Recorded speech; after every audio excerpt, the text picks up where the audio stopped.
계시록은 우리가 도저히 해석하거나 이해가 불가능하다고 하는 회의주의로 빠질 수가 있어요. 어렵기 때문에. 두 번째는 신학적인 확실한 검증 없이 너무나 확신을 가지고 계시록이 이것이라고 단정짓는 경우가 있어요. 이것도 위험합니다. 그렇다고 해서 계시록이 해석하기가 신비적이라든지 이런 뜻이 아닙니다. 실제적인 책이 계시록입니다. 신비주의에서 빠져나와야 돼요. 특히 많은 성도들이 1, 2, 3장을 읽고 잘 나가다가 이제 그 다음에 서서히 이제 뚜껑을 닫게 되죠. 네. 1장, 2장, 3장까지는 잘 나가요. 에베소 교회에 첫사랑이 식었다 그러고 막 하면서 서머나 교회 뭐 칭찬하고 하면서 막 이렇게 나가는데 4장, 5장, 6장 하다 보면 이제 지치게 되죠. 인을 뗄 때, 나팔 불 때, 뭐 어쩌고 도저히 무슨 말인지 이해를 못 합니다.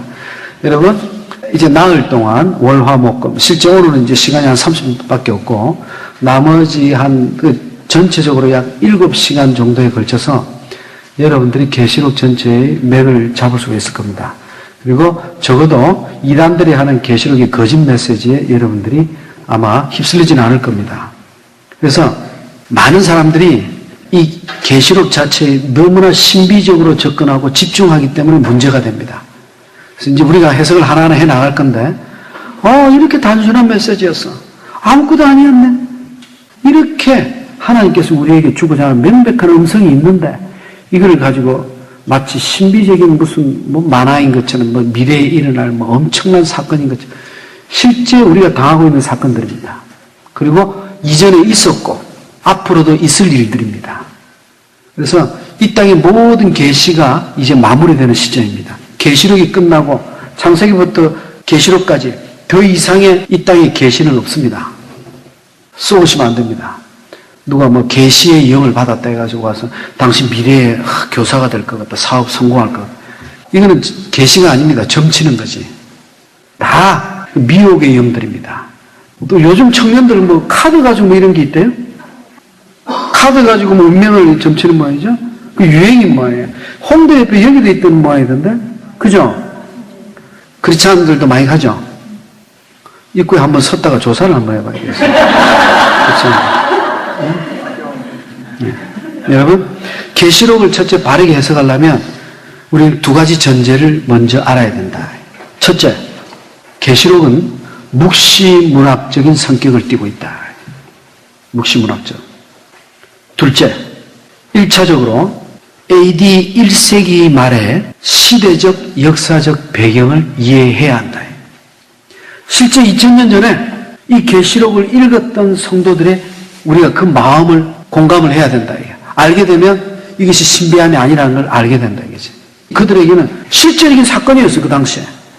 그래서 주제는 종말의 대환란과 예수 그리스도의 승리를 이야기하고 있다.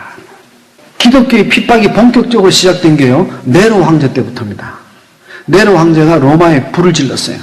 로마 시내 전체가 타면서 화재를 갖다 기독교인들에게 책임을 돌렸단 말이에요. 누명을 씌워버렸어요. 그때부터 기독교인을 핍박하기 시작했어요. 그리고 얼마 있다가 바울이 순교당하고, 그리고 또 베드로도 죽고, 바울과 베드로가 거의 비슷한 시기에 죽습니다. 그리고 나서 그 네로가 죽고 베스파시아누스 황제, 그 다음에 도미티아누스 황제. 베스파시아누스 황제 때도 핍박은 있었지만 네로의 핍박이 약간 하얀 곡선을 그릴 때입니다. 근데 그 다음 황제 도미티아누스, 이때 네로에 시작된 핍박이 극에 달합니다. 그래서 그 당시의 시대적인 배경이 어땠는지 그때를 우리가 조금 있다가 한번 살펴볼 필요가 있다. 그래서 기록 목적은 이렇게 극심한 박해로 죽어가고 기독교를 버리고 예수님을 버리고 배교하고 있는 성도들을 격려하기 위해서 예수로부터 등을 돌리지 말라. 기독교를, 교회를 떠나지 말라. 성도들을 격려하기 위해서. 두 번째는 주님의 재림이 반드시 있다는 것이에요. 재림의 소망을 품으라.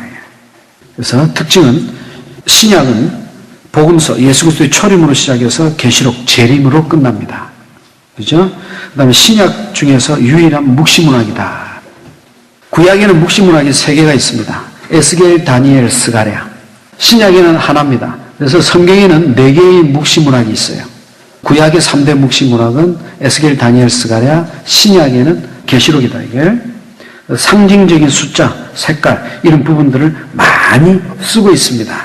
그래서 요한계시록은 66권 중에서 제일 어려운 책인데 여러 가지 상징과 색깔, 숫자들이 기록이 많이 되어 있지만 이 모든 것이 하나님께서 우리에게 신비주의로 가려지기 위해서 희미하게 우리에게 애매하게 기록하게 하신 것이 아니다 이게.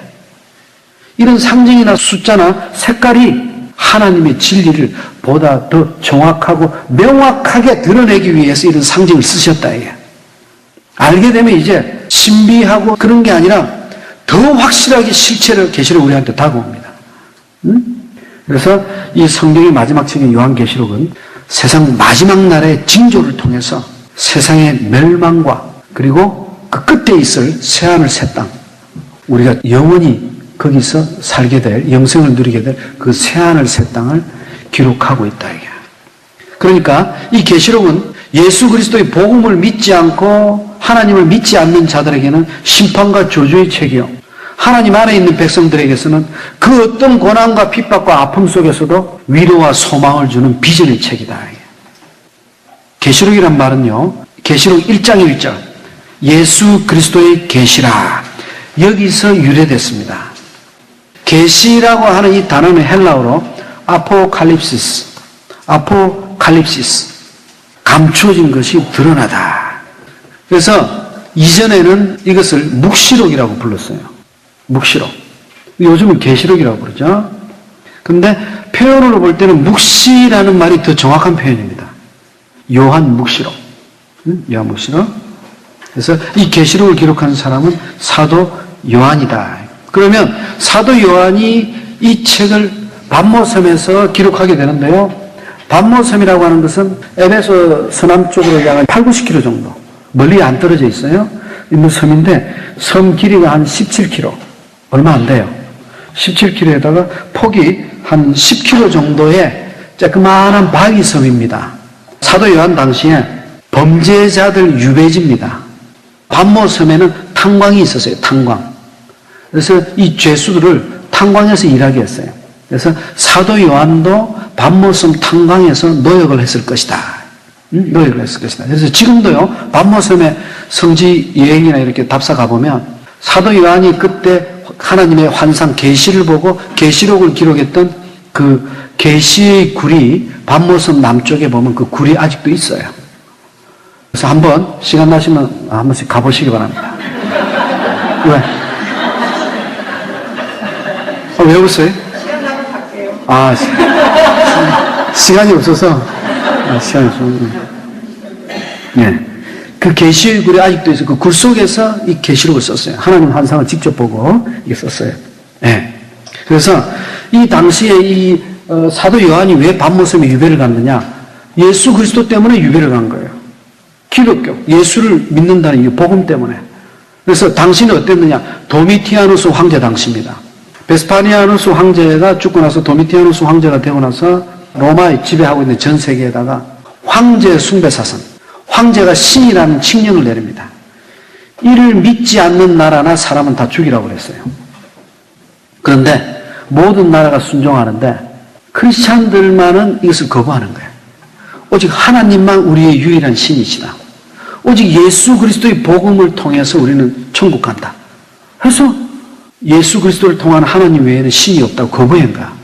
도미티아누스가 기독교인들을 다 잡아 죽이라고 칙령을 내립니다. 바로 이때 사도 요한마저도 그 복음 때문에 patmos섬에 유배당한 상태에서 그 복음 때문에 죽어가는 동족들을 생각하고 크리스찬들을 생각하면서 안타까워하고 있을 때 이 탄광 굴 속에서 하나님의 영이, 주님의 영이 나타나셔서 내가 내게 지금 보고 있고 지금까지 느꼈고 앞으로 보게 될 것들을 기록해서 7교회에 보내라 한 편지가 이 계시록입니다. 그래서 이 기록 목적은 아까 말씀하신 대로 핍박받고 그리스도 때문에 죽어가는 영혼들에게 희망과 소망을 주기 위해서 그렇게 기록된 것이 이 계시록이다. 그래서 1장 1절 본문으로 들어갑니다. 자, 1장 1절 예수 그리스도의 계시라. 항상 1장 1절은 중요합니다. 여러분 제목이 뭡니까? 요한계시록이죠? 근데 1장 1절의 제목은 예수 그리스도의 계시록이에요. 무슨 뜻입니까? 이 요한계시록은 요한의 계시가 아닙니다. 예수 그리스도의 계시입니다. 단지 요한은 이 책을 기록한 증거자일 뿐입니다. 주님의 계시를 증거한 사람이야. 알겠죠? 네. 그래서 이 계시록의 핵심은 예수요. 예수가 그리스도라는 것을 증거하기 위해서 기록된 것이 1장 1절 예수 그리스도의 계시라. 로마서 1장 1절도 이렇게 시작하죠. 예수 그리스도의 종 바울은 예수 그리스도 그 단어 하나에 이들의 신앙 고백이고 그들의 간절한 회개의 눈물이 예수 그리스도라는 이름만으로 그들의 모든 신앙이 다 포함되어 있다. 근데 우리는 너무나 많은 것을 알고도 지금 신령함을 누리지 못하고 있다. 응? 지금도 마찬가지. 1장 1절 예수 그리스도의 계시라. 계시라. 근데 이 계시가 5단계의 전달 절차를 밟게 됩니다. 첫째, 1장 1절 하나님이 주십니다. 이 계시를. 1. 하나님. 두 번째, 어떻게 주세요?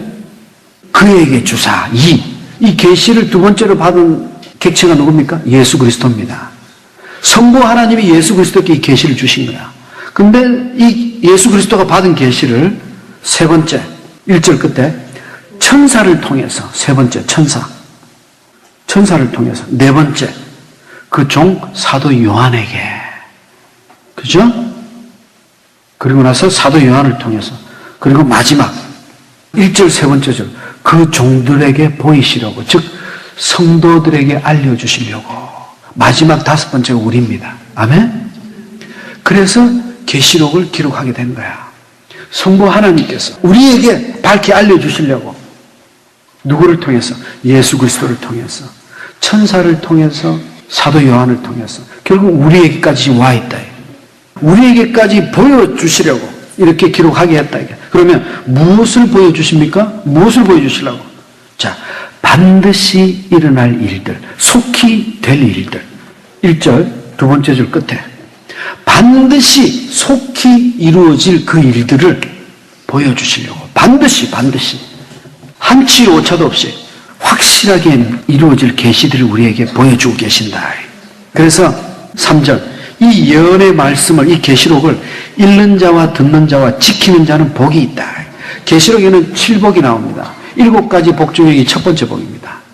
진리의 말씀을 읽는 자, 듣는 자, 지키는 자는 복이 있다. 자, 이것도 2000년 전에 그들의 입장이 돼야 됩니다. 지금 우리가 단순히 보기엔 성경을 읽고 잘 듣고 지켜 행하면 복이 있다. 우리 이렇게 해석이 됐죠. 예? 2000년 전에 이 사람들 이게 아닙니다. 예배 드리는 자가 복이 있다는 것으로 해석이 됩니다. 이게 2000년 전에는. 왜? 자, 2000년 전에는 종이가 거의 없었어. 파피루스라고 하는 갈대 이파리를 따다가 엮어가지고 종이로 해서 두루마리로 쫙 했는데 길이가 한 9m 되는 두루마리에다가 쫙 써가지고 둘둘 말아가지고 예배 드릴 때 장로나 랍비가 그걸 쫙 펴서 두루마리를 읽어요. 그래서 읽는 자, 듣는 성도들, 2000년 전의 사람들은 이게 지금 예배하는 장면입니다. 읽는 자는 지도자입니다. 영적인 지도자. 듣는 자는 예배에 참석한 자들이야. 그러니까 진리 안에 같이 있는 자 복이 있다. 주님은 반모섬에 유배된 사도 요한에게 환상을 기록해서 4절 아시아에 있는 7교회에 편지하라고 명령하십니다. 이제 드디어 상징이 나오기 시작하는데요. 자, 이 7이라고 하는 숫자는 계시록에만 50번 이상이 나옵니다. 자, 이게 무엇을 이야기할까? 왜 하필 7교회일까? 7교회일까? 자, 7교회가 어느 교회인가 했더니 11절 보세요. 에베소 교회, 서머나 교회, 버가모 교회, 도아디라 교회, 사도 교회, 빌라델 교회, 라오디게아 교회. 자, 이 교회가 어디 있나 제가 지도에 한번 표시를 해보겠습니다. 지금 성경에 기록된 순서대로 지금 표시를 했어요. 근데 7교회에 편지를 하라고 그랬어. 소아시아에 있는 7교회. 근데요, 당시에 소아시아에 있는 교회는 이거보다 훨씬 더 많습니다. 그 많은 교회 중에 왜 주님은 7교회만 편지를 하라고 그러냐, 이게. 그리고 왜 7이라는 숫자를 50번이나 반복해서 쓰고 있느냐, 이게. 무엇을 이야기할까요? 소아시아에 있는 7교회만 주는 편지냐? 7이라고 하는 숫자가 무엇이냐? 우리 이걸 알아야 된다. 7은 3 더하기 4다, 이게. 3은 삼위일체 하나님을 의미합니다. 완전 숫자입니다. 4는 창조주 하나님께서 창조하신 동서남북 우주 만물을 이야기합니다. 피조세계. 더하면은 하나님과 모든 피조세계 완전수 7이 나옵니다. 그렇다면 주님께서 7교회에 편지하라고 하신 이 명령은 그때도 있었고 이전에도 있었고 앞으로도 있게 될 오고 올 모든 세대의 하나님의 그리스도의 교회에게 이 편지를 보내라는 뜻입니다. 이해되십니까? 그래서 7교회라고 하는 7을 썼다. 그리고 이 7교회의 모습을 잘 보세요. 이제 하나하나 우리가 알게 되면 너무나 감사함으로 놀라게 됩니다. 시계 방향으로 어떻게 저렇게 딱 저 모양으로 7 촛대 모양으로. 그리고 나서 1장 13절 한번 보세요. 촛대 사이에 인자 같은 이가 발에 끌리는 옷을 입고 가슴에 금띠를 띠고 왔다 갔다 해요. 자, 발에 끌리는 옷은 제사장의 옷입니다. 주님께서 촛대 사이를 왔다 갔다 하는데 무슨 뜻입니까? 이 땅의 만민의 모든 교회를 주님께서 다스리시는 모습입니다. 촛대 사이를 왔다 갔다 하십니다. 그래서 4절에 1장 4절 7교회에 편지하노니 그 보좌 앞에 7영이 있어요. 자, 그럼 7영은 또 무엇을 이야기하느냐 이게요. 조금 전에 이야기했죠. 7교회는 모든 교회입니다. 완전한 교회를 이야기합니다. 아멘? 그렇다면 7영은 완전한 영, 즉 성령을 이야기한다 이게. 아시겠습니까? 영이 7개라는 뜻이 아니다 이게. 7영은 성령을 이야기한다. 그래서 이 어둡고 음란한 세상 속에서 힘들게 살아가는 우리 성도들을 위로해 주시는 하나님의 음성으로 7교회와 7영을 지금 먼저 보여주십니다. 그리고 제일 먼저 12절 7 금촛대를 보여주십니다. 12절 몸을 돌이켜 음성을 알아보려고 돌이킬 때 7 금촛대를 보았어요. 13절 그 촛대 사이에 인자 같은 이가 왔다 갔다 교회를 다스리시는 그리스도를 지금 예표하고 있는 거예요. 그리고 가슴에 금띠는 주님의 영광을 이야기합니다. 14절 머리가 흰 양털 같아요. 이것은 주님의 성결을 이야기합니다. 그리고 주님의 불꽃 같은 눈. 눈이 불꽃 같다는 것은 눈에서 불이 나온다는 것이 아니라 전지전능하신 눈을 이야기합니다. 주님 앞에서는 막히고 안 보이는 게 없어요. 다 꿰뚫어 보십니다. 그리고 15절 빛난 주석 같은 발. 빛난 주석은요 다니엘서에도 나옵니다. 사탄에 대한 승리를 이야기합니다. 주석, 강건함을 이야기하죠. 그리고 15절 많은 물소리 같은 음성, 폭포수 같은 음성. 뭡니까? 주님의 권능, 주님의 위엄을 이야기한다. 그리고 16절 오른손이라고 하는 것은 반드시 승리하는 힘을 뜻합니다. 그리고 7별은 7교회를 지키는 사자를 의미합니다. 7별. 자, 16절에 오른손에 7별을 갖고 있죠, 주님께서. 근데 7별이 뭔지 주님께서 직접 해석을 해 주십니다. 1장 20절을 보세요. 1장 20절. 두 번째 줄. 7별은 7교회의 사자다. 직접 해석해 주시죠? 주님 오른손에 들고 있는 7별, 이 7개의 별은 교회를 지키는 교회의 지도자들이다. 사자들이다. 네? 말씀에 충실한 자들이다. 그리고 20절 끝에 7 촛대는 뭐냐 이게? 7교회다. 교회를 직접 주권적으로 다스리시는 주님의 모습을 보여주고 있다. 이게. 요한에게 이처럼 찬란한 모습을 주님께서는 보여주십니다. 이것이 1장입니다.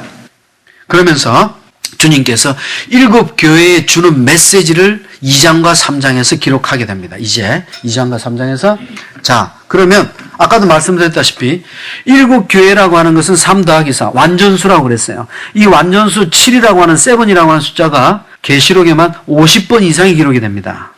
지혜로 보는 성경 계시록 그 자료에 여러분들이 보시면 계시록에 나오는 각종 색깔, 짐승들, 숫자들 다 뽑아서 의미가 무엇인지 다 기록해 놨습니다. 집에서 한번 보시면 됩니다.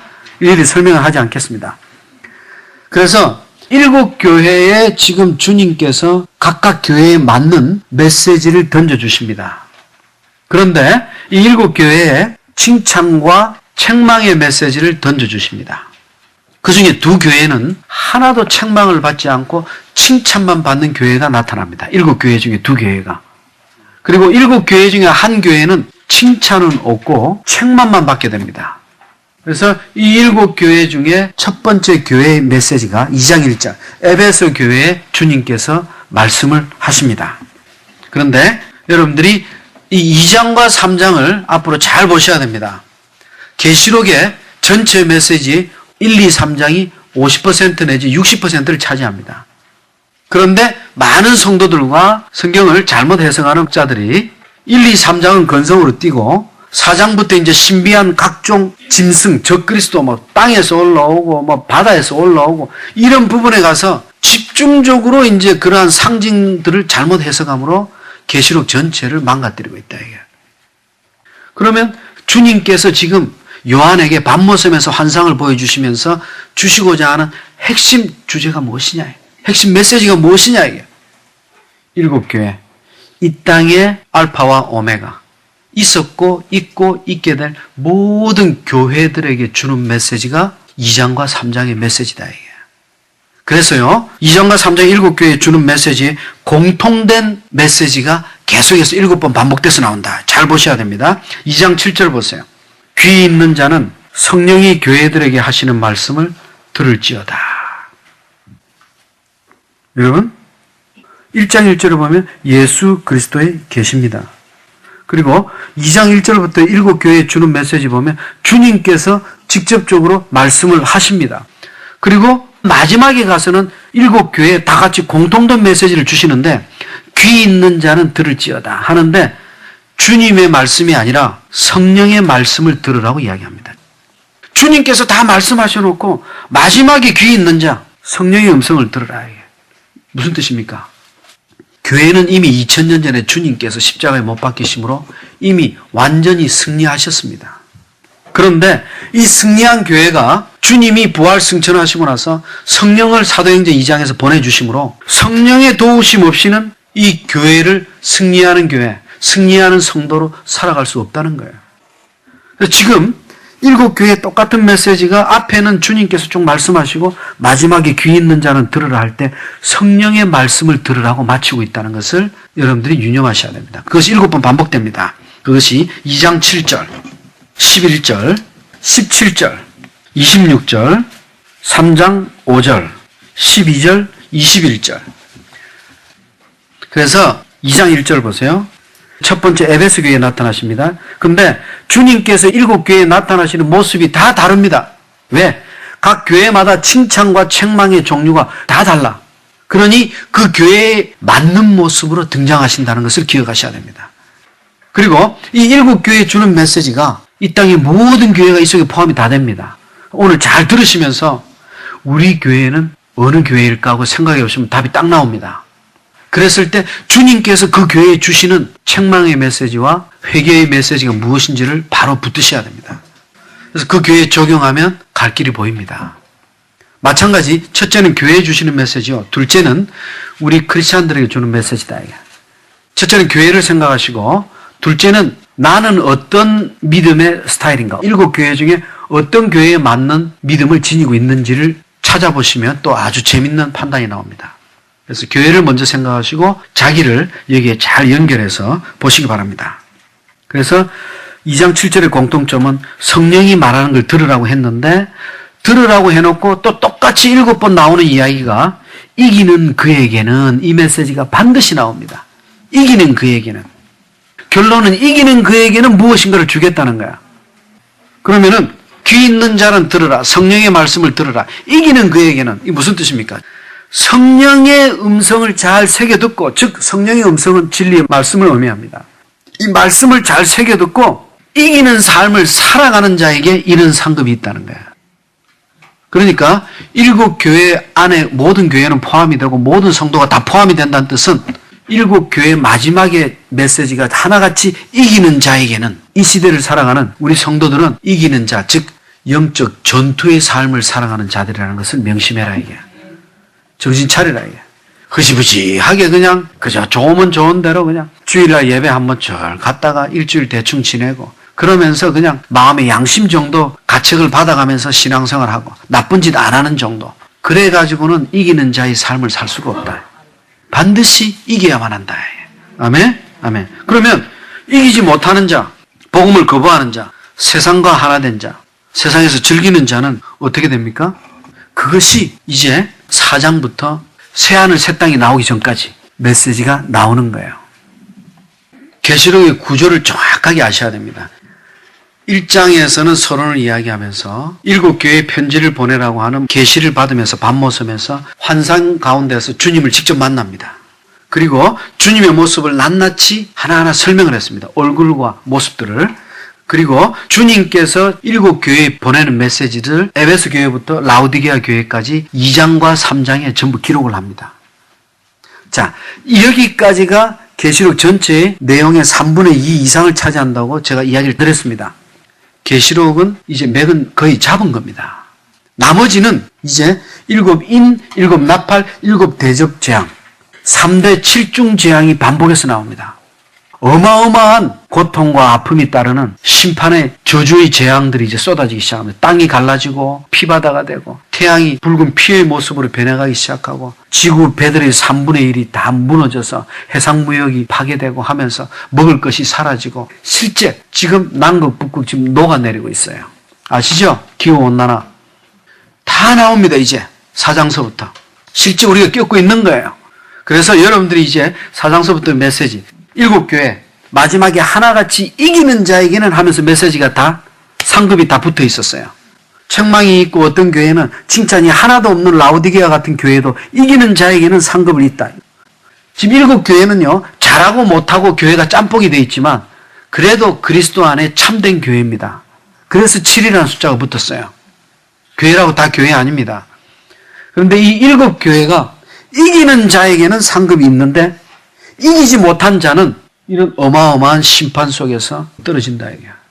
그리고 이런 엄청난 고난 속에서 견디고 인내하고 이기는 자는 21장, 22장 새하늘 새 땅, 새 예루살렘 다시 완전히 회복된 하나님의 나라로 들림을 받는다는 거예요. 이게 계시록 전체의 메시지입니다. 그래서 7인재앙, 7나팔재앙, 7대접재앙이 이제 4장서부터 쭉 나옵니다. 7인은 뭐고 나팔은 뭐고 대접은 뭘까? 인이라고 하는 것은 편지 같은 경우를 밀봉할 때 인을 쳤다 한다. 인을 뗀다는 것은 봉함된 편지가 뜯어져서 안에 있는 내용이 드러난다는 뜻이에요. 그래서 7개의 편지가 하나하나 뜯을 때마다 인을 뗄 때마다 그 속에 엄청난 재앙들이 기록이 되어 있어요. 그게 실제 이 땅에 떨어진다는 거야. 이미 지금 떨어지고 있고. 그리고 7인 재앙이 첫 번째 인을 뗄 때 엄청난 재앙이 쏟아지고 두 번째 인 뗄 때 재앙, 세 번째, 네 번째, 다섯 번째, 여섯 번째 재앙이 계속 나옵니다. 이미 상당수는 벌어지고 있다는 걸 알게 됩니다. 여러분들 상상할 수도 없는 일들이 막 일어나죠. 9.11 미국의 무역센터 빌딩이 항공기 여객기가 들이받아서 무너질 것이라고 상상한 사람이나 있습니까? 그건 다이하드 영화에 나오는 겁니다. 그 현실입니다. 엄청난 일들이 일어납니다. 체르노빌 원전 사고 우리하고 너무 떨어져 있으니까 여러분들 우습게 봤죠. 어마어마한 지금 인류의 재앙입니다. 그 체르노빌이. 우리는 모르죠. 지구가 쪼개지고 병들고 파괴된 거예요. 그런 일들이 지금 계시록 속에 다 이미 기록이 되어 있다 이게. 인간의 욕심 때문에, 욕망 때문에. 그래서 6개의 인까지 계속 재앙이 쏟아지는데 7째 인을 뗄 때는 재앙이 쏟아지는 것이 아니라 7나팔로 넘어갑니다. 이 구조를 여러분들이 정확하게 아셔야 됩니다. 아시겠어요? 그 다음에 8장 7절 한번 보세요. 첫 번째 천사가 나팔 불죠. 15장 1절 보세요.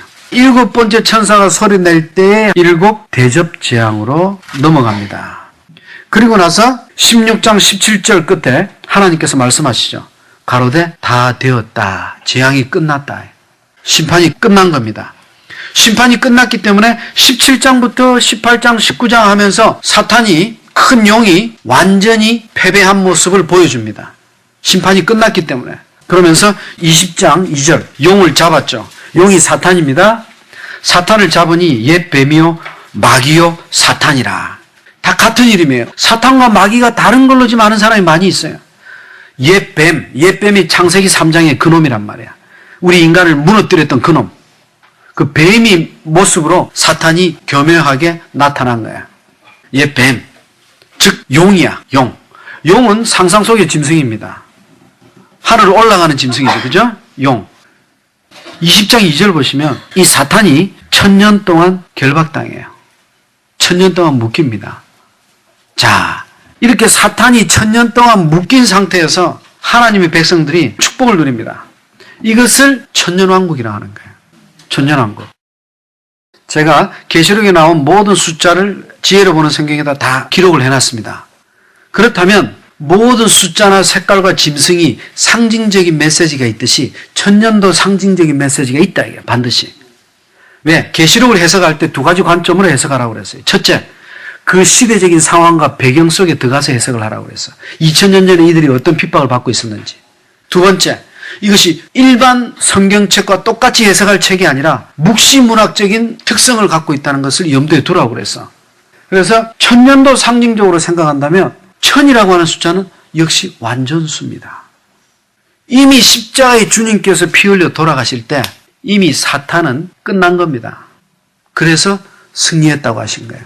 그래서 2000년 전에 주님께서 승리한 싸움을, 이미 이긴 싸움을 우리는 그 믿음을 붙들고 있는 거야. 그래서 이 천년왕국이라는 것은 주님께서 2000년 전에 이기셨다. 그리고 주님은 반드시 다시 오신다. 지금 초림과 재림 사이가 복음이 땅끝까지 확산되는 성령의 충만한 역사로 그 어떤 핍박과 고난에도 막히지 아니하고 복음이 계속해서 끊이지 아니하고 지금 확산되는 이 시대가 지금 천년왕국이다. 이게 가장 성경적인 해석이죠.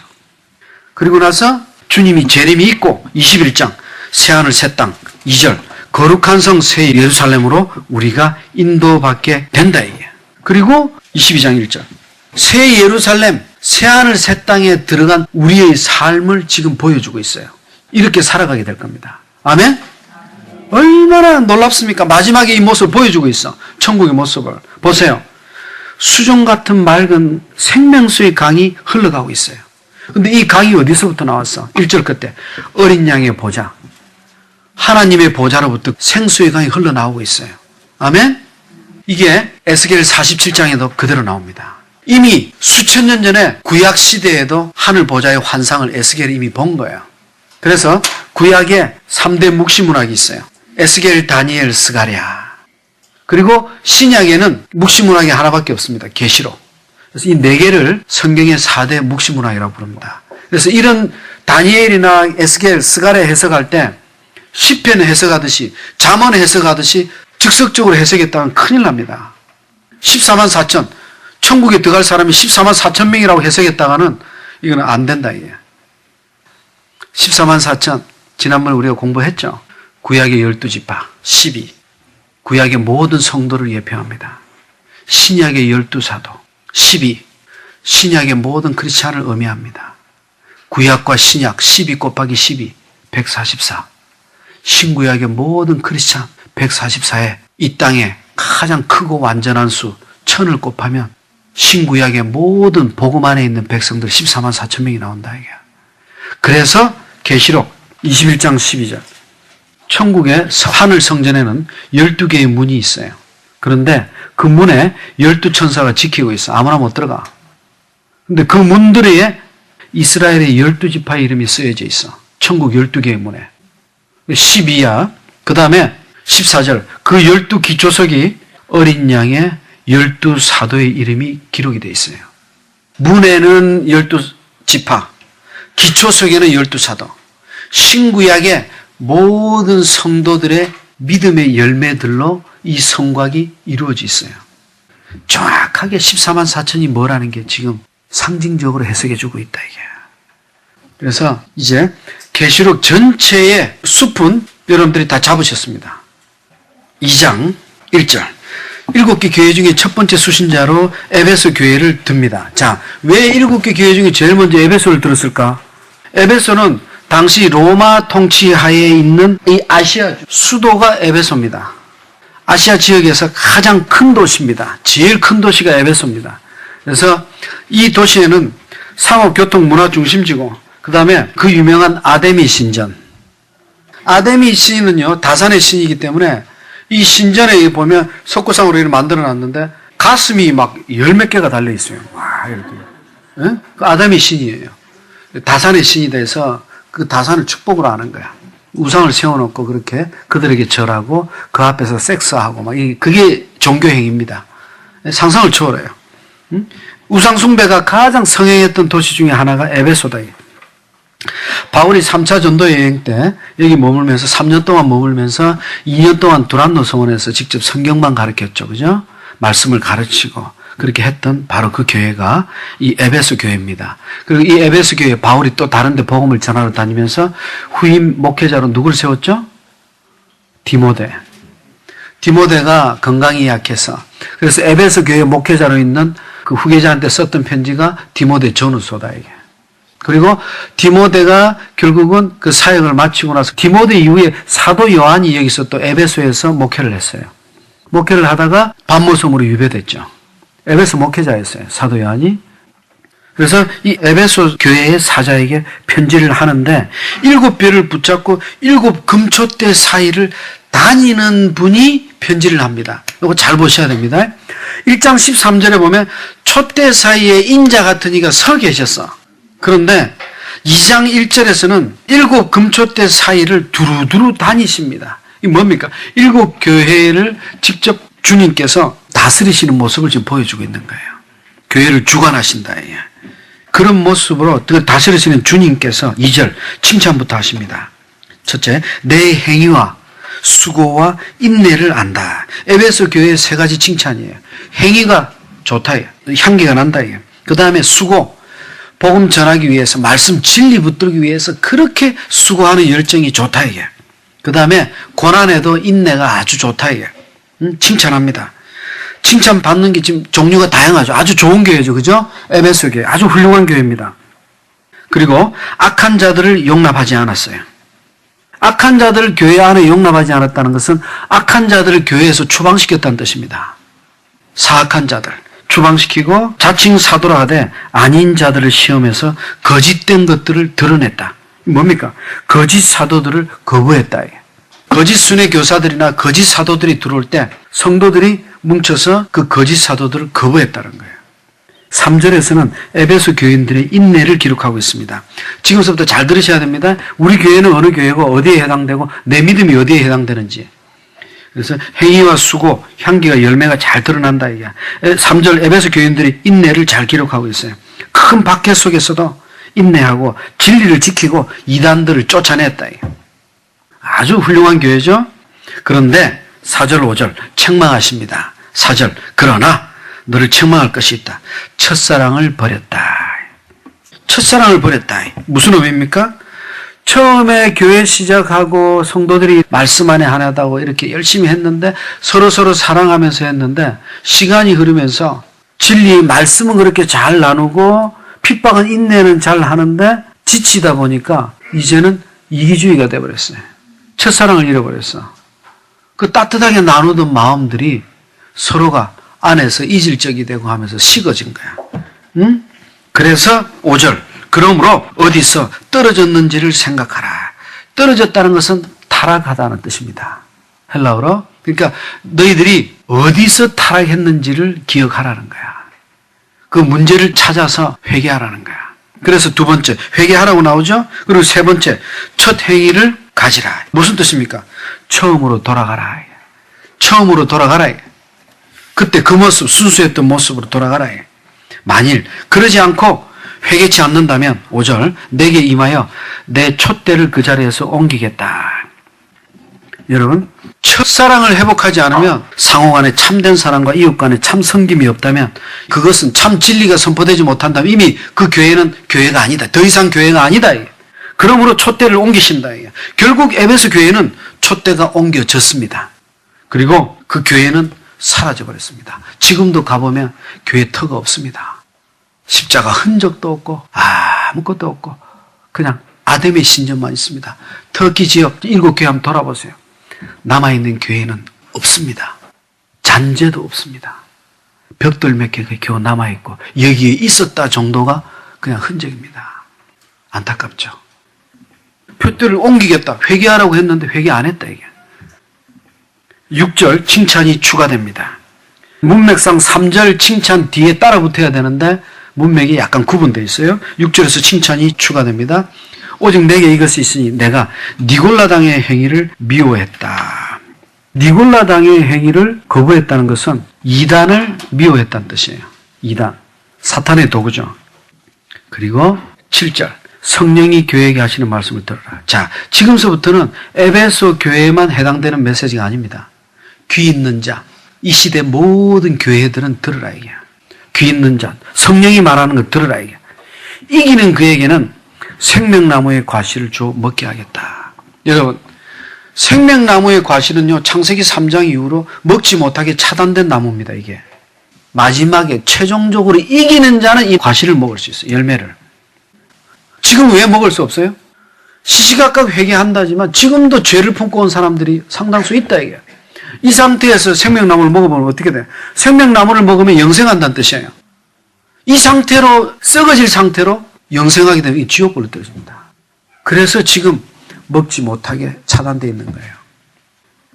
그러나 끝까지 이기는 자, 주님 재림 때까지 승리하는 자는 생명나무의 과일을 먹게 된다. 영생을 얻게 된다는 뜻이에요. 결론 영생입니다. 그리고 이제 서머나 교회는 2장 8절부터 11절까지 메시지입니다. 이 서머나는 지금 터키에 가보면 이즈미르라고 부릅니다. 이즈미르. 그래서 이 서머나 교회는 환란과 궁핍의 한가운데 있는 교회다. 그리고 칭찬만 있고 책망이 없는 교회다. 얼마나 훌륭한 교회입니까? 이 서머나 교회에서 기독교사의 그 유명한 순교자 폴리캅을 배출했습니다. 이 폴리캅은 속사도입니다. 예수 그리스도의 12사도들의 제자입니다. 그리고 서머나 교회의 지도자가 됐어요. 근데 사도들이 다 죽고 나서 서머나 교회의 지도자가 되고 나서 로마 황제가 자신을 하나님이라고 부르라고 칙령을 내립니다. 황제를 신격화시키죠. 그 당시에 황제를 퀴리오스라고 불렀어요. 크리스찬들이 반대했어요. 폴리캅도 반대했어요. 오직 복음을 지키다가 화형당해서 불에 타서 죽습니다. 이 유명한 일화가 있죠. 이 폴리캅이 죽을 때까지도 주변에 폴리캅을 지키던 관수들이나 그 관리들이 폴리캅을 그렇게 존경했어요. 너무나 훌륭하니까. 감옥에 가다 놓고도 그를 존경했어. 그래서 지키는 관수장이 하루는 이야기합니다. 폴리캅에게. 폴리캅, 단 한 번만 당신 입에서 나는 예수를 부인하겠다. 그리고 황제를 퀴리오스, 황제를 주라고 한 번만이라도 불러라. 그러면 당신은 살 수 있다고 그랬어. 그러자 폴리캅이 이야기했죠. 내가 지금까지 86세를 살아오지만 내 평생 주님께서 나를 한 번도 부인한 적이 없습니다. 근데 어찌 내가 주님을 부인할 수 있겠습니까? 하고 며칠 뒤에 원형 경기장으로 끌려갑니다. 죽기 위해서 원형 경기장으로 끌려 들어갈 때 하늘에서 음성이 내립니다. 그게 편지로 기록이 되어 있습니다. 폴리캅이 죽고 나서 그 서머나 교회 성도들이 자기 교회 목회자가 죽는 그 모습을 원형 경기장에 지켜보면서 하늘에서 들렸던 음성과 그 모습, 폴리캅이 외쳤던 메시지를 전부 써가지고 편지로 써서 아시아에 있는 지방의 모든 교회에 다 돌렸어요. 실제 그 자료가 남아 있습니다. 지금도. 그래서 폴리캅이 순교하는 그날 경기장으로 들어갈 때 하늘에서 음성이 내립니다.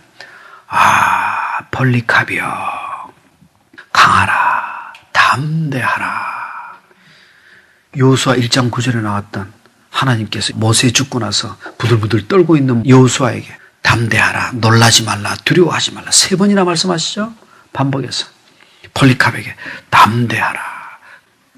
그리고 관리들이 죽이겠다. 그러자 폴리캅이 그러죠. 그래, 사자가 내 살을 뜯어먹어서 내가 죽는다면 하나님께서 나에게 육체적인 고통을 덜게 해주실 것이다. 얼마든지 사자를 불러들여라. 내가 사자의 밥이 되겠다. 그러자 옆에 있던 간수가 이야기하죠. 사자쇼 끝났다고. 그래가지고 화형으로 이제 바뀝니다. 그러면서 또 불에 태워 죽이겠다고 또 협박하죠.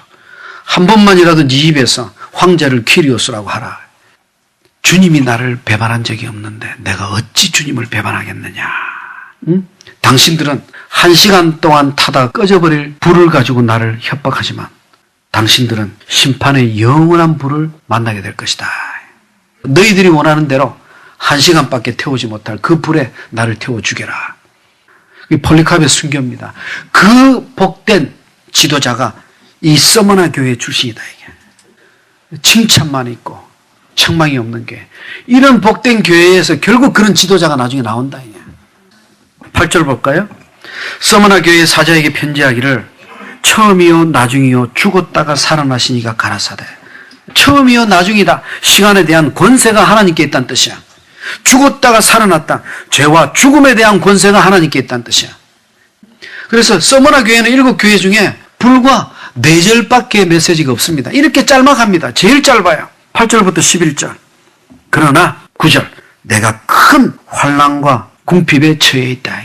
주님께서 내가 그를 아노니. 여러분, 내가 너를 알고 있다. 이 아노니 메시지가 7교회에 다 들어갑니다. 서머나처럼 환난과 핍박에 처해 있으면서 칭찬받는 교회라면 내가 이렇게 힘들고 지쳐있고 이렇게 배고프고 이런 가운데서도 복음을 붙들고 버리지 않는 것이, 그런 지친 상태에서 주님께서 내가 내 아픔을 아노라, 내가 네 처지를 다 알고 있노라 아노니 했을 때 그 위로가 어떻겠어요? 그러나 라우디게아 교회처럼 하나님이 싫어하는 짓만 하는, 차지도 덥지도 않은 믿음을 생활을 하고 썬데이 크리스찬으로 그렇게 오늘날 교회를 이야기하는 거. 오늘날 교회의 70, 80%가 라우디게아 교회에 다 포함됩니다. 교회가 커질수록 숨어서 예배드리고 1부 갔다 3부 갔다 7부 갔다 하면서 자기 시간에 자기 형편에 맞춰서 자기 편한 대로 찾아다니는 예배, 가증스럽고 썩어질 예배들, 정해진 시간, 정해진 때에 하나님께 온전히 드림이 없이 그런 거짓 예배드리는 썬데이 크리스찬들에게 아직도 세상의 쾌락과 가족들 몰래 육체적으로 즐기고 있는 그런 썩어질 작자들, 주님이 내가 너에 대해서 다 알고 있다 했을 때 얼마나 소름 끼치겠어요? 얼마나 두렵겠어요? 네 죄를 다 알고 있다는데. 7교회 다 알고 있다고 그러십니다. 지금 아노니. 9절 보세요. 두 번째 절. 실제는 내가 부유한 자다. 가난한 교회입니다. 이 교회는 작은 교회예요. 흔히들 오늘 이야기하는 여러분, 대형 교회 부흥한 거 아닙니다. 착각하지 마세요. 그냥 형식적으로 들락날락하는 사람들, 교회에 헌신을 합니까? 섬기기를 합니까? 1년 교회를 다녀도 교회 휴지 한번 죽을 줄 압니까? 5년, 10년 다니면서 교사 한번 해봤어요? 성가대 한번 서봤어요? 전도하러 한번 따라 나가봤어요? 그 중에 절반이 가짜라는 거. 어차피 주님 다시 오실 때 지옥불에 떨어진다는 거 우리는 다 알고 있습니다. 그런데도 교회 다닌다는 명목으로 자기가 크리스찬인 줄 착각하고 있어요. 그런 자들에게 오늘 7교회를 통해서 우리에게 하나님 음성을 주신다 이게 지금. 9절. 서머나 교회는 환난의 직면에 있고 궁핍한 교회입니다. 이렇게 힘들고 어렵고 아프고 가난한 교회입니다. 11조에도 얼마 나오지도 않는 교회, 그런 교회입니다. 그러나 주님이 말씀하십니다. 이렇게 힘들고 가난한 교회인데 내가 실제는 부요한 교회다. 가장 부요한 교회다. 영적으로 가장 복받은 교회라는 거예요. 진짜 교회라는 거야. 주님이 보시기에 부자면 부자입니다, 이것이. 세계에서요, 10번째 안에 드는 대형 교회 중에 5개 이상이 대한민국에 있습니다. 덩치 커서 무슨 소용이 있습니까? 그래서 그 교회 성도가 수십만 명인데 지난 10년 동안에 그 안에서 순교자 한 사람 나왔다는 이야기 들어봤습니까? 거리에 나가서 복음 전할 때 왜 복음을 전하는데 자기 교회에만 와야 됩니까? 두 손을 가지고 하늘을 가리십시오. 그러니 세상에서 교회가 인정을 받지 못한다. 이 서머나 교회는 정말 가지고 있는 것이 없음에도 이들이 무엇을 지니고 있기에 이렇게 주님께서 부자 교회고 풍성한 교회라고 말씀을 하시는지 세부적으로는 이야기하지 않습니다. 그저 네가 진짜 부자다. 다른 거 다 잃었지만 서머나 교회는 실제 그 당시에 예수 믿는다는 이유로 심지어 가게 장사마저 유대인들이 와서 뒤집어 엎고 핍박하고 하면서 망하고 재산 다 날린 사람들이 한둘이 아니에요. 예수 믿는다는 이유 때문에. 그래서 가난해진 사람들이 상당수야. 그 당시에 자료에 보면. 9절 하반절에 보세요. 유대인이라 하는 자들의 회방 나오죠? 장사하는 데 와서 방해하고 예배 드리는데 방해하고 유대인들이 회방을 안 오니 실상은 그들이 유대인이 아니다. 이게 잘 들으세요. 사탄의 회당이다. 사탄의 무리다. 이게. 자꾸 눈에 보이는 것으로 판단하시면 안 됩니다. 그 사람이 그렇게 행동하는 뒤에 누가 있는지를 보셔야 됩니다. 영적으로. 그 배후에 사탄이 있어요. 아멘? 항상 영적으로 작은 것에 민감해야 돼. 여러분, 특히 가정에서 부부간에 싸우는 원인을 보면요, 진짜 쓸데없는 겁니다. 아무 소용없는 거 가지고 서로 긁어놓고 뒤집어놓고 아프게 하고 그거 가지고 또 심지어 이혼하고 부정해서 이혼했다면 이해가 됩니다. 근데 괜히 그 쓸데없는 거 싸우다가 나중에 성격 안 맞는다고. 성격 차. 그거는 잘못된 거예요. 사탄의 회당, 사탄의 무리들, 자칭 유대인이라 하는 자들, 서머나 교회 주변의 유대인들, 로마 당국에 이들 모여서 예배 드린다고 보고하고, 그래서 이들이 붙잡혀가고 핍박받고 하던 사업까지 다 문 닫게 하고, 10절, 내가 장차 받을 고난을 두려워 말라. 볼지어다 마귀가 장차 너희 가운데서 몇 명을 옥에 던져서 시험을 받게 한다.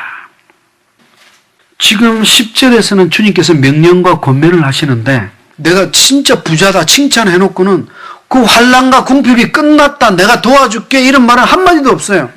그 환난과 궁핍을 이기라는 거야. 도와주겠다는 게 아니에요. 네가 싸워서 이기라는 거야. 그게 칭찬입니다. 주님이 막아주시겠다고 하는 거 아니에요. 10절, 또 닥쳐올 것이다, 이게. 오히려 더 커질 것이다, 이게. 도리어 시험을 받고 이기라고 지금 말씀하고 계십니다. 이것이 서머나 교회입니다. 그리고 10절, 네 번째 줄, 10일 동안 환난을 받으리라. 10일 동안. 여기서 10일 동안 환난을 받는다는 것은요, 10일 동안 그렇게 괴로움 당한다는 뜻이 아니에요. 이것도 상징적인 숫자입니다. 앞으로 천국에서는 영생으로 영원을 누리게 됩니다. 아멘? 영원한 그 천국에서 주님과 영광을 누리게 되는데, 거기에 비하면 너희들이 아무리 겪는 환난도 10일 동안 환난 받는 그 정도 수밖에 안 된다, 이게. 걱정하지 말라. 너희들이 보기에 아무리 크고 힘들어도 10일의 환난 수준에 지나지 않는다. 걱정하지 말라. 그래서 결론이 뭡니까? 죽도록 충성하라. 지금도 죽고 있는데 죽도록 충성하라야. 결론이 이거야. 여러분, 책망이 하나도 없는 교회, 온전한 교회 주시는 하나님의 축복이 죽도록 충성하고 또 순교하고 또 죽으라는 거야. 죽도록 충성하라. 그러면 내가 생명의 면류관을 주겠다. 에베소 교회하고 결론이 똑같습니다. 생명의 면류관, 결국 영생을 주겠다는 거야. 영생. 11절, 귀 있는 자는 성령의 말씀을 들어라.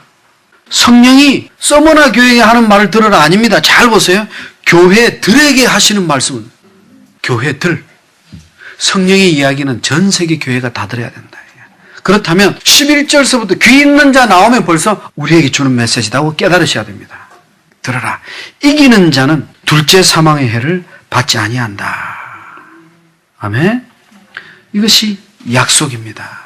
자, 둘째 사망의 해가 무엇입니까? 첫째 사망의 해는 우리 육신이 썩어서 죽는 거야. 누구든지 죽죠. 그것을 첫 번째 사망이라고 그럽니다. 두 번째 사망은 죽은 사람이 지옥불로 떨어지는 거. 영원히 죽는 거야. 이거 둘째 사망입니다. 그러면 첫 번째 사망은 누구든지 당하게 됩니다.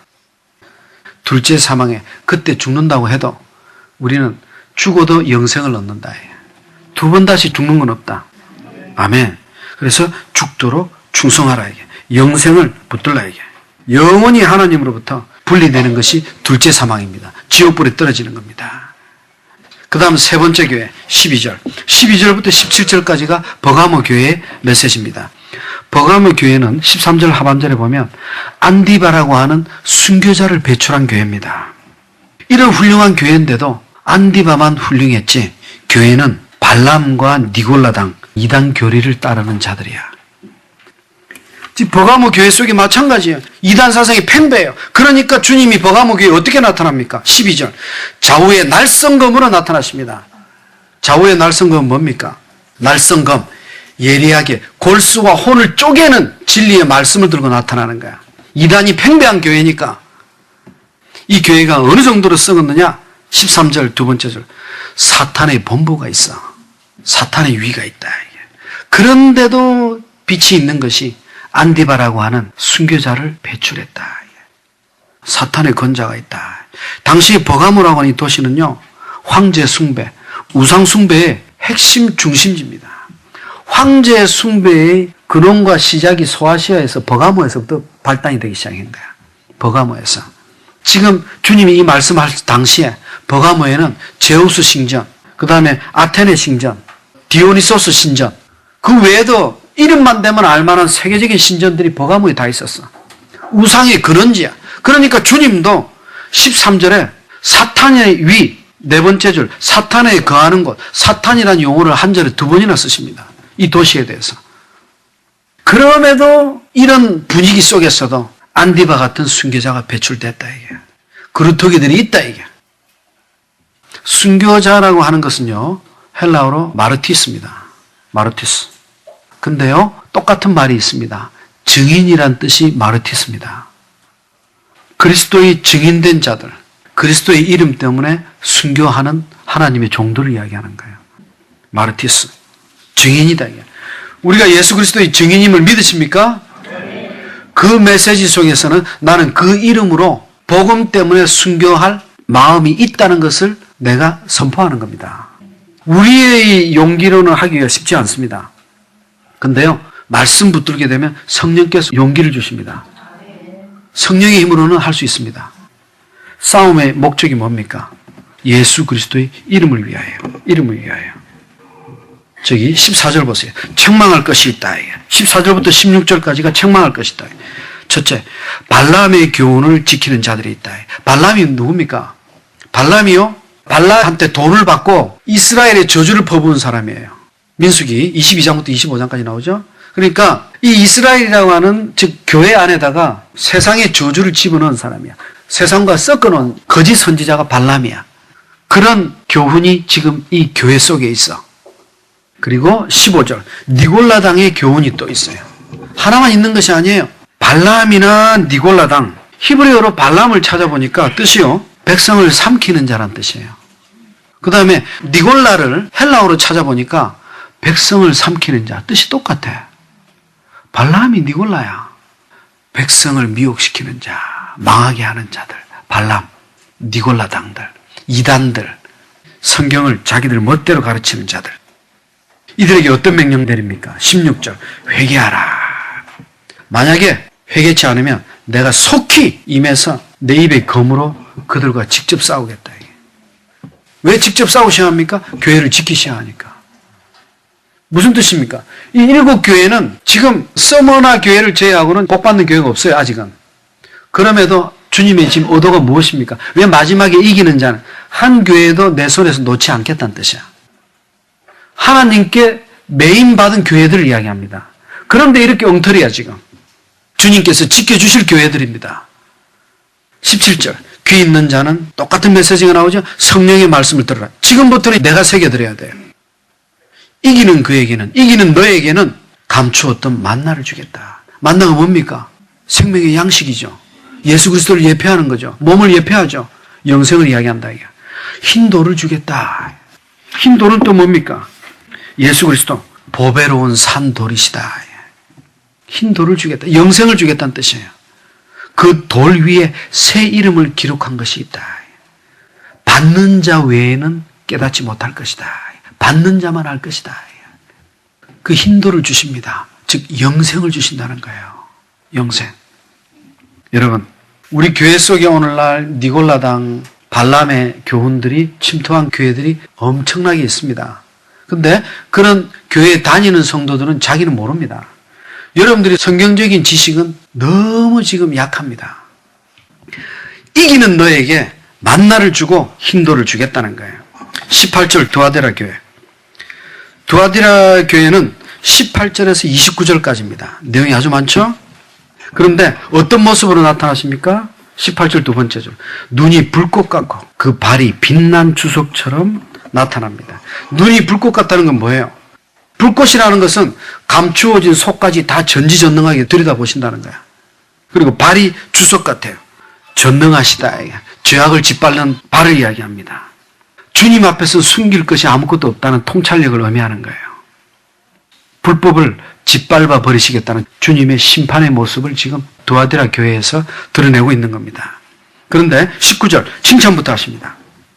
내가 내 산업과 사랑과 믿음과 섬김과 인내를 안다. 얼마나 기쁘겠어요. 네가 사랑 잘하고 섬김을 잘하고 인내 잘하고 믿음 좋은 거 내가 다 알고 있다. 내 산업, 교회에서 여러 가지 행사 많이 했다 이게. 병원도 세우고 선교사도 많이 파송하고 일들을 많이 했다 이게. 지금 여기서 4가지 덕목이 나옵니다. 칭찬을 많이 받고 있어요. 그런데 19절 하반절 내 나중이 처음 것보다 많도다. 에베소하고는 반대죠. 에베소는 처음이 식었어. 나중으로 갈수록 점점 약해졌어. 근데 두아디라 교회는 두드릴수록 점점 커졌어. 시간이 올수록. 칭찬입니다. 20절부터 바로 책망이 나옵니다. 23절까지. 그러나 내게 책망할 것이 있다.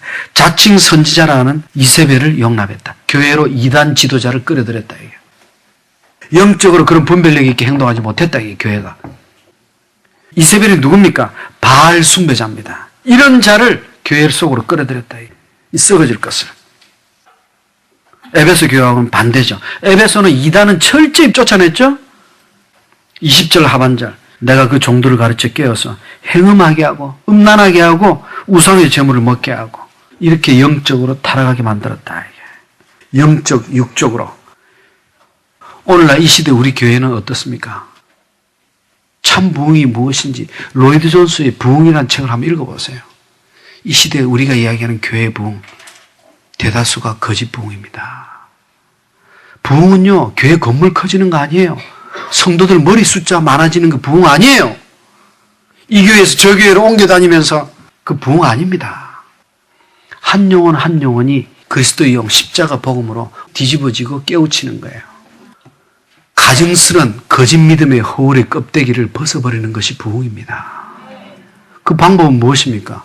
날성검, 골수와 그 뼈까지 찔러 쪼개는 심장을 후벼 파는 진리의 말씀 외에는 없다 이게. 지금 이 두아디아 교회는 21절 회개할 기회를 주었는데도 회개를 안 했어요. 그래서 23절 내가 사망으로 그의 자녀를 죽이겠다.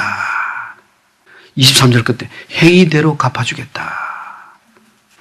지금 이들이 지금 누굽니까?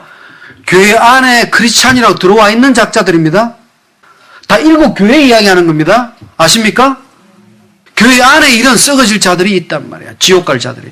이렇게 많이 있다 이게. 26절 이기는 자와 끝까지 내 일을 지키는 그에게 만국을 다스리는 권세를 주겠다. 결국 영생을 주시겠다. 하나님의 권능을, 하나님의 영광을 덧입혀 주겠다. 27절 철창을 가지고 질그릇 깨뜨리는 것처럼 깨있게 하겠다. 뭡니까? 이렇게 굳은 악의 세력까지도 파괴시키는 능력을 함께 주겠다. 28절 새벽별을 주겠다. 새벽별은 무엇입니까? 칠흑 같은 어둠을 밝히는 한 줄기 빛을 의미합니다. 어둠에서 새 광명을 주는 시작이 새벽별입니다. 밤하면 무엇입니까? 상징적으로 죄악이 다스린다는 뜻이야. 죄악이 다스리는 밤을 빛으로 종식시키는 것이 새벽별. 그럼 여기서 이야기하는 새벽별을 주겠다는 건 뭘 이야기하는 거예요? 여기서 새벽별은 예수 그리스도의 권세를 이야기합니다. 즉 예수 그리스도 십자가 복음을 이야기합니다. 왜? 그 복음이 어둠을 밝히는 영생이니까.